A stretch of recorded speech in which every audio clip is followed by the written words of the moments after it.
The Crude Life with host Jason Spiess.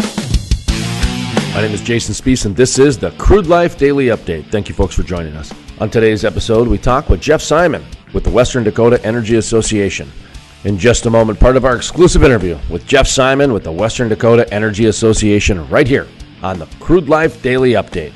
Historic. The first full conversion refinery to be built in the U.S. in over 40 years. Innovative. The cleanest, most technologically advanced downstream project ever. The model for future shale basin projects. Groundbreaking. With construction resuming in early 2019. The Davis Refinery. Welcome back to the Crude Life Daily Update. My name is Jason Spiess. Coming up next, we talk with Geoff Simon with the Western Dakota Energy Association.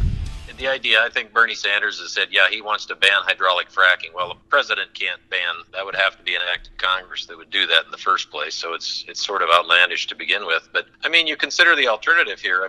I don't think you'll find anyone that will argue that oil isn't essential to our modern society. There is just absolutely no way modern society can function without oil. It provides 96% of our transportation needs in forms of jet fuel, diesel fuel, gasoline.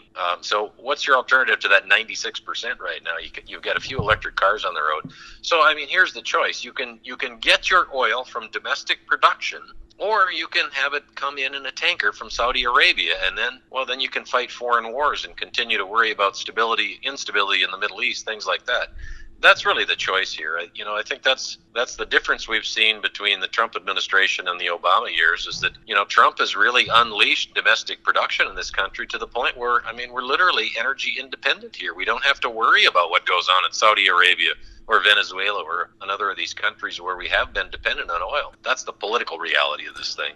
We mentioned that oil and gas conference. Lynn Helms, our industry regulator here in North Dakota, used the term consumer states. And it was in the context of what we'd mentioned at the outset of the interview here about the Washington state legislation. The consumer states, particularly those on the West Coast, they have a choice here. And it was pointed out in the debate over that legislation out there. The legislation we're talking about wouldn't, as you say, necessarily ban crude oil imports by rail, but it could potentially curtail them if they were to ramp up in the future.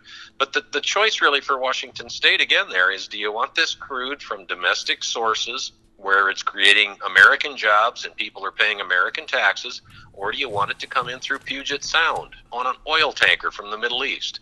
That's really the choice there. And Bernie Sanders, you can get your oil from Saudi Arabia if you want, but I'll take American crude. To listen to the full-length interview with Geoff Simon with the Western Dakota Energy Association, or to check out other exclusive interviews, visit thecrudelife.com. That's thecrudelife.com.